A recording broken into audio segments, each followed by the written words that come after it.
bonsoir à tous et bienvenue au Rock in Évreux. Vous l'avez dit, nous sommes en direct de l'Hippodrome de Navarre pour vous parler de ce tout nouveau festival né sur les cendres du rock dans tous ses états. Rock in Évreux veut mixer davantage les genres et les univers. Une vingtaine d'artistes se succéderont sur 2 scènes en continu jusqu'à demain soir, et pas des moindres, Trust et Jane ce soir, The Vampas et The Prodigy demain soir. Un festival comme celui-ci, c'est aussi l'occasion d'avoir de belles découvertes avec des artistes atypiques comme les Limanianas qui se produisent en ce moment même. Alors 20 000 festivaliers sont attendus jusqu'à demain soir. Les premiers sont arrivés en début d'après-midi pour écouter les groupes régionaux très présents cette année sur le festival. Regardez, c'est un reportage de Frédéric Lafont et d'Éric Lambert. La première vague est arrivée dès le début de l'après-midi. Le profil des festivaliers est celui que l'on observe sur l'hippodrome depuis 30 ans. Jeunes, très jeunes et enthousiastes. Moi, l'année dernière, ma mère était bénévole. Donc c'est vrai que c'est différent, c'est pas du tout le même style, pas du tout le même comportement qu'ils ont avec les uns aux autres. Mais c'est assez sympa, c'est la même ambiance, donc c'est vraiment sympa. Moi j'adore, toujours autant. Le montage des scènes et des infrastructures a débuté lundi dernier. Tout était prêt dès ce matin.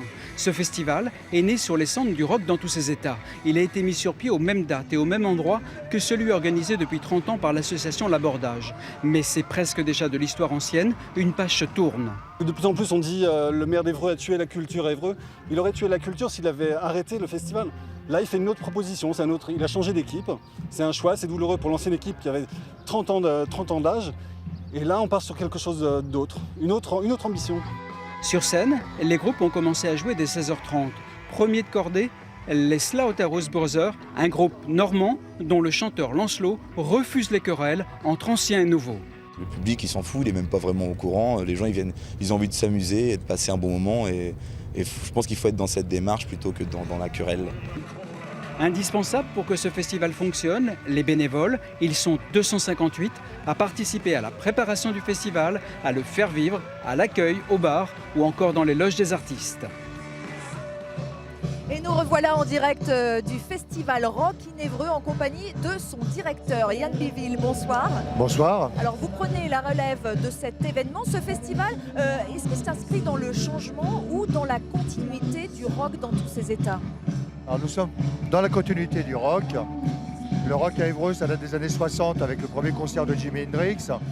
Le projet artistique ne change pas, nous sommes dans une veine rock, peut-être un petit peu plus ouverte avec des artistes comme Trust ou Jane qui mélangent, on va dire, certaines générations, des artistes comme Prodigy qui ne font que 3 concerts en France, Paris, Nantes et Évreux, donc on est très fiers de les accueillir.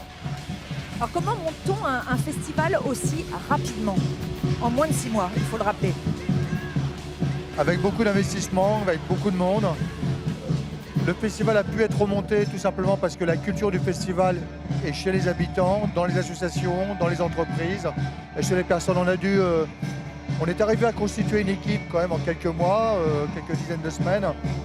Et ça, on en est très fiers. On est arrivé avec une copie quasiment blanche, avec une histoire très forte.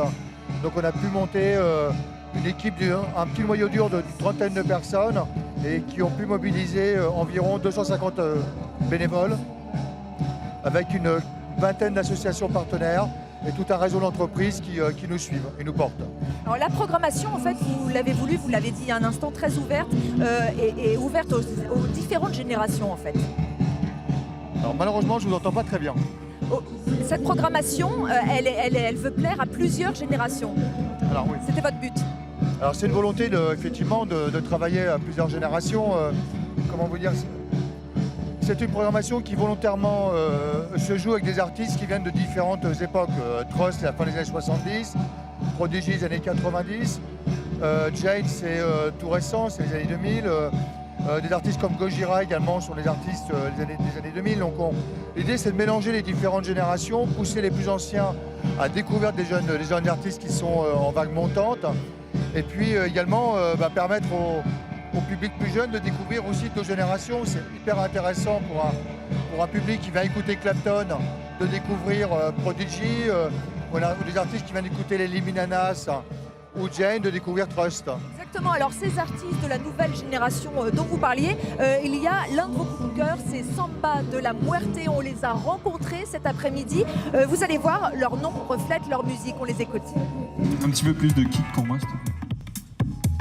Je trouvais que ça marchait très bien, la samba et Muerte. En fait, c'est l'association des deux me parlait, et pour ce que j'avais envie de faire, quelque chose de dansant et à la fois mélancolique, avec des textes voilà, qui peuvent parler d'actualité, d'amour, voilà.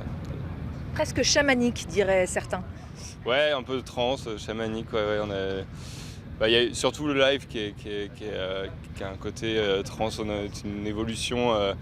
On avait envie que les gens dansent, donc on a retravaillé les morceaux qui sont sur l'album plutôt plus calmes, mais quand les gens nous voient en concert, c'est assez différent, c'est à découvrir.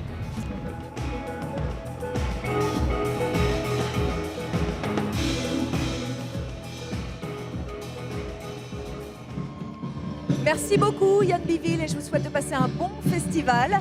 Et je vous laisse pour ma part avec les Limignana. C'est l'une des bonnes découvertes de ce festival. Ils nous viennent de Perpignan. Ils ont conquis l'Amérique bien avant la France et vous pourrez les voir ici à Évreux. Leur dernier album Malamort a des accents psychédéliques et gainsbourgiens. Ça devrait vous plaire Magali. Je rappelle que le festival dure jusqu'à demain soir ici à Évreux.